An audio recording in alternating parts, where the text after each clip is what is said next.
আপু, আপনারা যে এখানে যে আইনি কাজ করতেছেন, ট্রাফিকের কাজগুলো করতেছেন, এগুলো কিভাবে করতেছেন একটু বলবেন?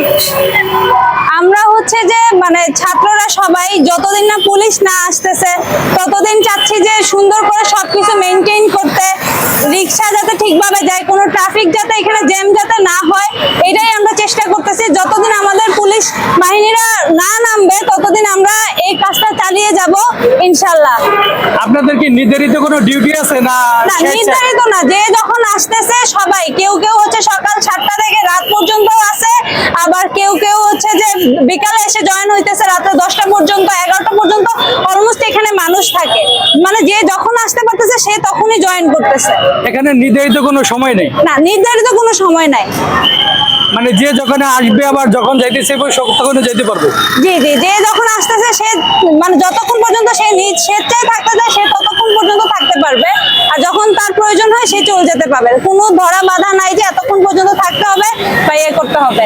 এখন আপনার চিন্তা ভাবনা করছেন যে যতদিন পর্যন্ত ট্রাফিক বা পুলিশ কর্মকর্তা না আসবে আপনি এই কাজগুলো চালিয়ে যাবেন? ইনশাল্লাহ আমরা যতদিন পর্যন্ত পুলিশ না আসবে ততদিন পর্যন্ত আমরা এই কাজগুলো চালিয়ে যাব।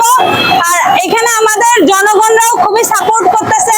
আর যদি আমাদের সব গাড়ি যে যারা চালাচ্ছে ওরা যদি আমাদের একটু সহযোগিতা করে, হেল্প করে, আমরা যেভাবে বলতেছি সেভাবে যদি গাড়ি মেনটেন করে তাহলে কাজটা আমাদের জন্য আরো সহজ হয়ে যাবে। আপনি যে কর্মসূচিটা চালায় যাচ্ছেন এটা কি সব সময়ের জন্য এই কর্মসূচি বাদেও কি অন্য কর্মসূচি পালন করবেন এরকম থাকলে? যে আমরা স্বেচ্ছাসেবক সব সময় যে কোনো পরিস্থিতিতে আমরা চাবো যে সবাই হেল্প করতে পারি, সেটার জন্য আমরা দেশবাসীর কাছে দোয়া চাচ্ছি যাতে আমরা এটা সবসময় চালিয়ে যেতে পারি। ওটার জন্য আমাদের যাতে সাপোর্ট করে এবং দোয়া করে। এবং আমাদের বিভিন্ন এলাকাতে ডাকাত পড়তেছে, ওইখানেও আমাদের যারা স্বেচ্ছাসেবক ভাই আছে, বোনেরা আছে, বেশিরভাগ ভাইরাই ডাকাতের ওটাও হচ্ছে ট্রল দিচ্ছে। তো ওটা আপনারা সবাই দেশবাসী আমাদেরকে সাপোর্ট করবেন এবং দোয়া করবেন। আমি দেখেছি গত রাত্রে এক এক জায়গায় 20 জন 25 জন করে ডিউটি করতে আছে, সেটা কি আপনাদের ছাত্র সমাজ সংগঠন? জি, আমাদের ছাত্র সমাজ সংগঠনের প্রত্যেকটা এলাকায় যেই যেই এলাকায় এরকম হচ্ছে, ডাকাতি হচ্ছে, ওই এলাকায় আমাদের ছাত্র সমাজ ভাইয়েরা চেষ্টা করতেছে সবাই প্রেজেন্ট থাকার জন্য।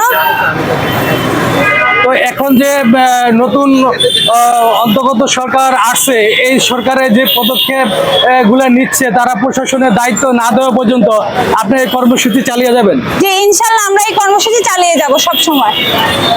সময় প্রয়োজন হলে ছাত্র সমাজ একসাথে একত্রে সব স্বেচ্ছাসেবকরা আমরা কাজ করে চালিয়ে যাব।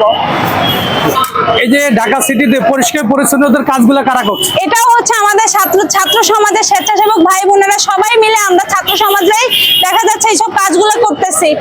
আর তাছাড়া সাধারণ অনেক মানুষও আমাদের সাপোর্ট করতেছে, কাজ করতেছে, বা কেউ দেখা যাচ্ছে আমাদের পানি দিয়ে, জুস দিয়ে, খাবার দিয়েও সাহায্য করতেছে। এখানে আমাদের অনেক জনগণই সাপোর্ট করতেছে। ওদের সাপোর্ট না হলে হয়তো এটা আরো কঠিন হয়ে যেত। সবাই সাপোর্ট করতেছে, যে যার মতো যেভাবে পারতেছে সেভাবেই করতেছে।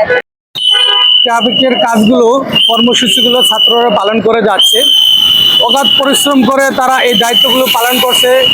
এই কারণে সারা দেশবাসীর পক্ষ থেকে দেশবাসীকে আমি বলবো যে আপনারা অবশ্যই ছাত্র সমাজকে এবং তরুণ সমাজকে আপনারা দোয়া করবেন, তারা যেন এই কর্মসূচি না, বাংলাদেশের জন্য, বাংলাদেশের জনগণের জন্য যে কোনো সময় যে কোনো কর্মসূচি যেন তারা করতে পারে সেজন্য দোয়া করবেন। তারা সুন্দরভাবে যে দায়িত্বগুলো পালন করছে এগুলো সব সময় তারা অব্যাহত রাখার চেষ্টা করছে।